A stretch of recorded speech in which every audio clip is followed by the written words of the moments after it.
Hi guys, it's Mish from Distilled. Just going to go through a couple of drinks with you today. Built drinks, nice and easy. We're going to do a highball and we're going to do a copper or goblet serve as well. So before I do that, I'm just going to run through quickly some of the tools you can find behind the bar. So to start with, cocktail shaker. So this is a two-piece cocktail shaker, Boston tin and glass specifically. So Boston tin, Boston glass. Make the drink in there, add the ice, pop that on top, give it a good old shake and strain it from that part. We'll talk about those another time when we're talking about shake and strain drinks. There are other types of shaker, so you can use a three-piece shaker. Personally, I think these are the kind of thing that you want at home rather than professionally. They're nice looking, but they're a bit of a faff in a professional situation. So then we've got strainers. So that is a Hawthorn strainer, and that is a fine strainer. So you would use that on the Boston tin, pop it on the top, and use your finger just over that part there to hold it in place, just to pour your drink and keep the ice out of the final drink. So you'd pour it over fresh ice, or maybe you'd serve it straight up. If you were serving a straight up drink, once you've shaken a drink with lots and lots of ice, you'll find lots of little bits of perhaps fruit or smashed up bits of ice in your drink that you maybe want to keep out, so you would fine strain it. So you would then pour it through both strains, or double strained, whatever you want to call it really. But again, we'll come on to those when we talk a little bit more about shaken and strained drinks. We've also got muddler. So muddlers come in all different kinds of shapes and sizes.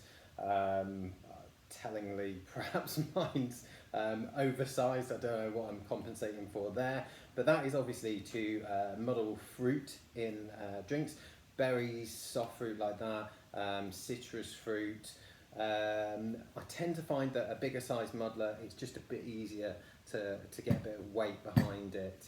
And then we've got a bar spoon. So that obviously is for stirred drinks. You can use it for layered drinks as well. We'll go through those in a little bit more detail at another time. I have seen people using this to muddle with. I'd be a little bit careful about that, just muddling with that flat end there, because you know it's a bit of a faff really. It's not worth doing. And then we've got spill stops. So spill stops, you tend to be able to get those branded, so a supplier will pay for those for you and send them to you.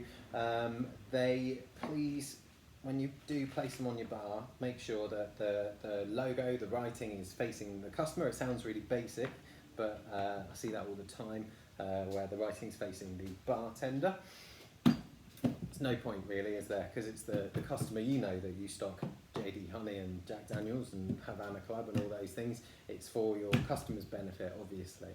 They're pretty handy as well. You can cut them down to size and get them to fit your bar, you know, the easiest way possible. I tend to prefer to have two, one in front of the other, just to give me a little bit more space when I'm making drinks. But again, that's, I suppose, personal preference. And then you've got your measure, or your jigger. So you've got 50ml on one side, 25ml on the other.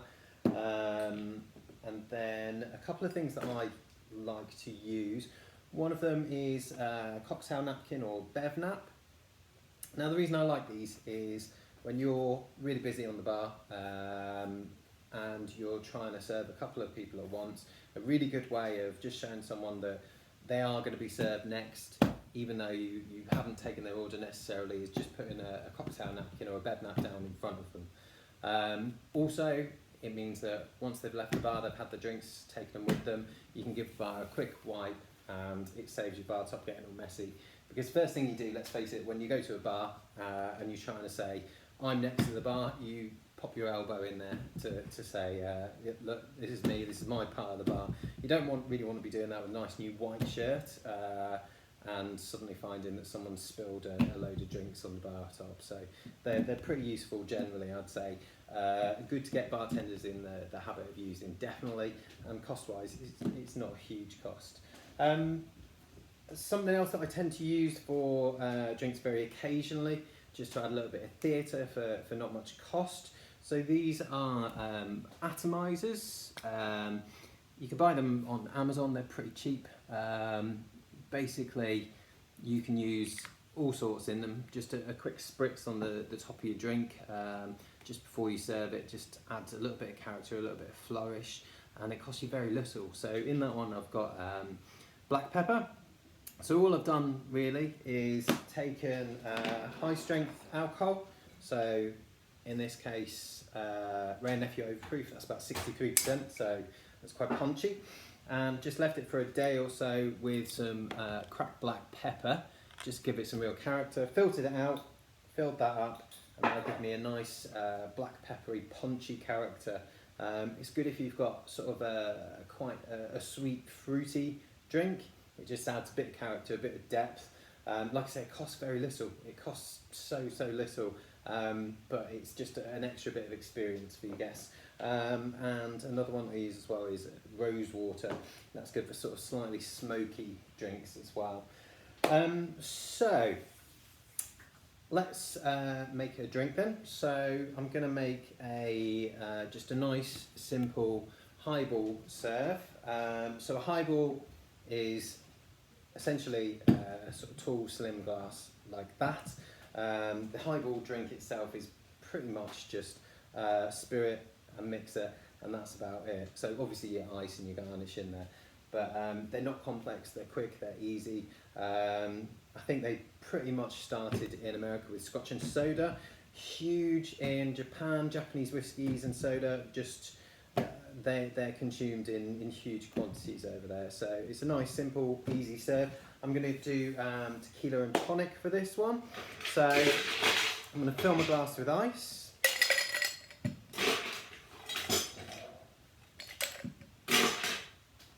And then I'm going to use 50ml of Ocho tequila. So nice, good quality tequila, 100% agave, pure agave. So if you see Puro or 100% pure on the bottle, you know you're getting some good stuff there. The rest is mixed.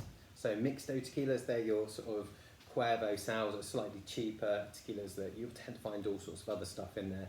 This is pure agave, and it's a different beast from the kind of tequilas that I was talking about when I was talking about those mixed tequilas. So a nice healthy 50ml tequila. I'm going to use Mediterranean tonic water, only because Mediterranean tonic water's got a little bit less quinine in there, so a little less bitterness.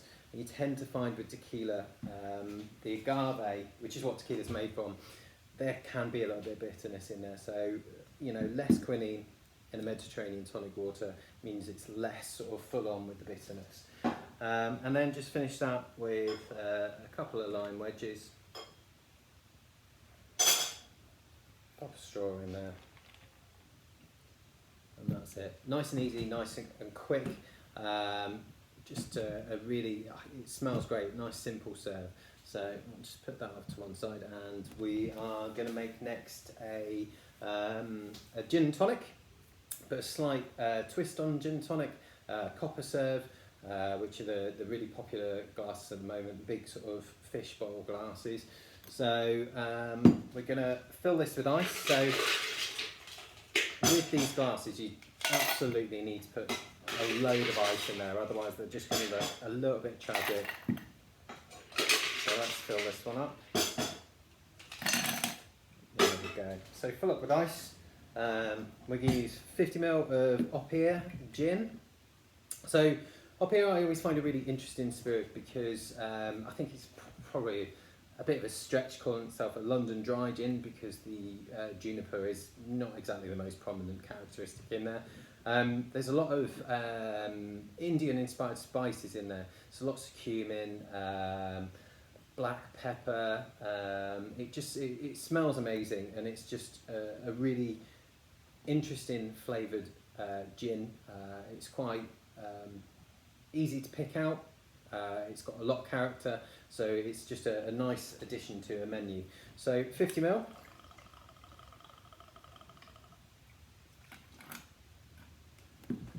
And then again, we're just going to go with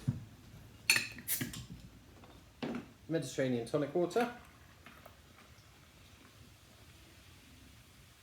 topped up. And this time I'm going to use half a chilli. So I've chopped that down lengthways, just so you get a little bit of the kick from it, but you also get the visual of it as well. It just looks a little bit better. I'm going to give this one a little bit of a stir, just to make sure that we are right in there. And then just to add a little bit of a twist on this one, I'm just going to give it a little bit of a spritz of rose water. So there we go. So great eye appeal, looks fantastic. And I mean, the fantastic thing about up here as well is that it's pretty reasonably priced. You're going to make a really good GP on that. I mean, given the extras that we've added, that chili probably costs 10p, 5p chopped in half. The little bit of rose water in there, pretty minimal, less than a penny you're probably spending there as well. The glass isn't costing you anything if you speak to the suppliers. So all in all, we're really upping the experience and therefore probably the price for very little cost on our part, which means that you've ended up with a drink that you know your consumer is really happy about, and you're making a good bit of profit on it. So next time round, we'll do perhaps shake and strain drinks, maybe stirred drinks, up to you guys, whatever. I don't mind. So thanks a lot, stay safe, and I'll speak to you soon. Cheers.